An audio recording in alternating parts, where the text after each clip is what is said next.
E a parte 1 é a minha história. E a minha história eu já contei para muita gente aqui, mas eu vou contar de novo.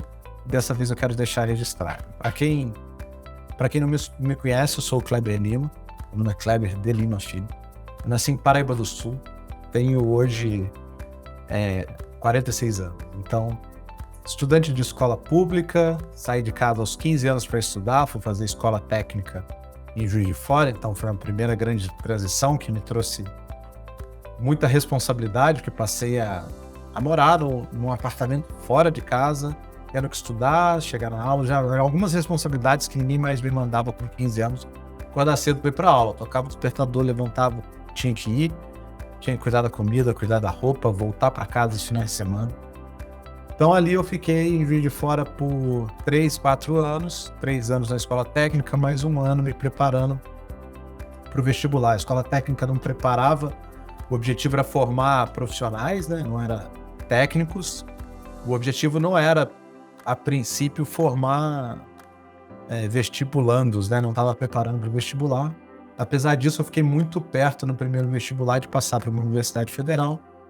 Então eu combinei de meus pais pedir para que eu estudasse mais 1 ano para poder realmente garantir que eu tivesse uma faculdade federal, que faz toda a diferença, tanto do ponto de vista educacional, de nome, né, da formação, de você se formar na federal, quanto de grana, né, muito mais, você tem que custear sua moradia e você tem que pagar a faculdade. Nesse segundo vestibular, então, não passei no primeiro, fui pro segundo. No segundo não tinha passado para uma federal também, e me mudei para Petrópolis. E aí tinha que estudar à noite na UCP e durante o dia trabalhar, para pagar as contas, né? A faculdade ia ser bem cara. Tava uns 2, 3 meses lá na faculdade e recebi um telegrama. Na verdade, o telegrama chegou em Paraíba do Sul e eu tenho ele guardado até hoje. Até hoje esse telegrama está guardado junto com o meu diploma da faculdade, onde mudou minha vida, né? Mais uma bifurcação da vida, um momento importante, onde eu fui reclassificado para entrar no segundo semestre, né? Na turma do segundo semestre da UF. Aí eu fui para Niterói. Eu fui para alguém falou que estava falhando. Bom, então fui reclassificado para a UF, retomando, fui reclassificado para a UF, fui para Niterói, e aí, aí eu decidi cursar engenharia lá, fui para fazer engenharia civil, e a engenharia civil naquele momento estava em baixa, né? E a engenharia de telecom estava em alta. Com as privatizações, a gente passava por um momento de transformação no país, onde telecom estava sendo privatizado.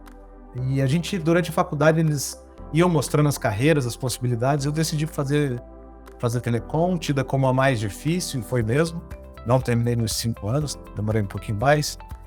E aí Niterói, 5 anos, faculdade, engenharia de telecom. Durante a faculdade eu consegui um estágio, e acho que veio uma lição importante aqui.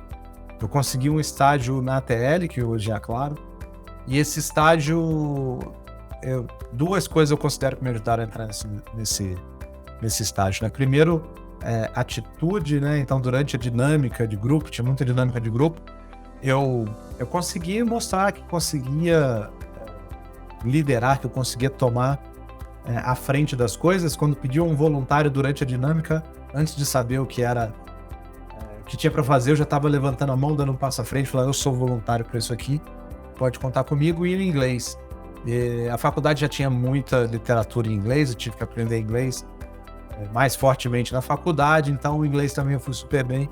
Então essas 2 coisas me diferenciaram e com certeza fez eu ser escolhido para o estágio. Depois de estar lá no estágio, 2 anos, quase formando na faculdade, meu coordenador de estágio chega e fala: olha, Kleber, realmente não vai ter vaga para você. Você vai se formar e vai ter que procurar emprego, porque aqui eu não vou ter vaga para te contratar. Tinha até outros estagiários que estavam na mesma turma que iam ter vaga, mas eu não ia ter vaga. E eu lembro como se fosse hoje aqui eu receber uma ligação, um telefonema, de um coordenador da Ericsson na época. Eu estava na faculdade, eu estava no campus da faculdade falando, ele me conhecia, a gente se conhecia de de corredor ali da TL, da Claro, e ele me fez uma proposta para ser terceiro da Ericsson. Então ali também muda de novo minha vida, eu estava para ficar desempregado, e eu descobri que naquele momento que o relacionamento, isso que tanto falam de network, eu nunca pensei, e eu sempre me relacionei com essas pessoas todas igualmente, eu nunca pensei que ele fosse ter uma vaga para me chamar, para me convidar. Então eu fui contratado sem mandar um currículo, né? Fui sem um processo seletivo, e eu repito isso algumas vezes, né? As melhores vagas não estão divulgadas no LinkedIn. A pessoa que vai te contratar provavelmente tem um elo com uma pessoa muito próxima do seu círculo, que foi meu coordenador de estágio, que falou que eu não ia ter emprego para essa pessoa, e eu sabia exatamente o que eles precisavam durante o projeto. Eu sabia configurar equipamentos de telecom da rede da Claro. Então, passei esse tempo lá configurando durante o estágio, aprendendo isso tudo. Então, essa habilidade técnica, mais essa habilidade de me relacionar, de conhecer as pessoas, levaram a ter o primeiro emprego como terceirizado da Ericsson. O convite era para ficar apenas 6 meses. Então, eu fui com aquela expectativa lá embaixo, ficar apenas 6 meses. E eu fui para trabalhar muito. Eu trabalhei nos primeiros 3 e não 6. Eu trabalhei todos os dias em janela de manutenção, ou seja, à noite. Porque a rede, você não pode ficar mexendo numa rede durante o dia para atividades críticas que vai derrubar a rede, depois restabelecer a rede. E eu lembro que eu trabalhei todos os dias e eu comecei a aprender como as coisas funcionavam dentro da Ericsson. Tinha um gerente de projetos, tinha os coordenadores técnicos, como é que esse projeto ia ficar em pé, comecei a entender o design da rede.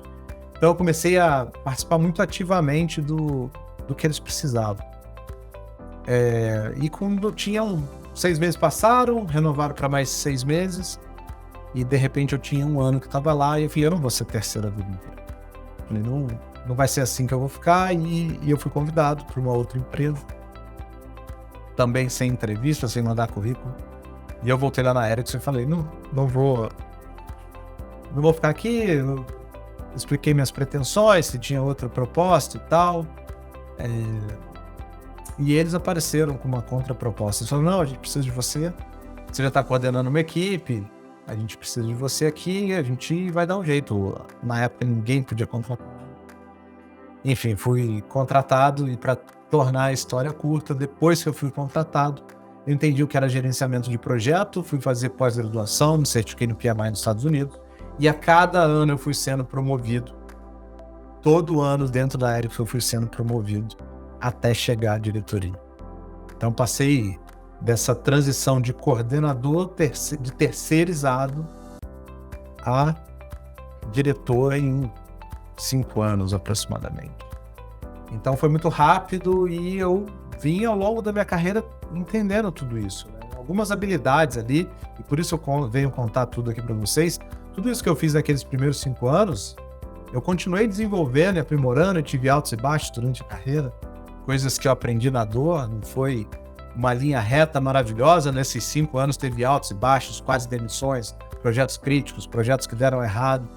Então, mas eu conto aqui o que deu certo para você replicar o que deu certo aqui. A gente também pode abordar um pouquinho do que deu errado, mas principalmente o que deu certo nesses 5 anos que eu fui assumindo mais responsabilidades ao longo. E é isso que eu quero contar para vocês aqui. Então, essa história, quem sou eu, quem sou o Kleber Lima, sou engenheiro de telecomunicações, com especialização em gestão de projetos, e cheguei a cargos de liderança muito rapidamente, diretoria de grandes multinacionais, muito rapidamente, né? Depois tive passagem pela Vivo, também como diretor da Vivo, e hoje sou executivo comercial de uma empresa. Então, respondendo direto para a presidência. Então, essa é a história da minha vida. Encurtei aqui esses mais de 20 anos, né? Contei desde os 15 até agora os 46, então 30 anos de história aí, 20 e tantos de história profissional, para você conhecer um pouquinho quem é o Kleber Lima na hora que você for ouvir as recomendações, o que eu acredito para a carreira, para que você saiba com quem você está falando, qual é o meu background, qual minha história, meu track record, o que eu já fiz por aí, certo?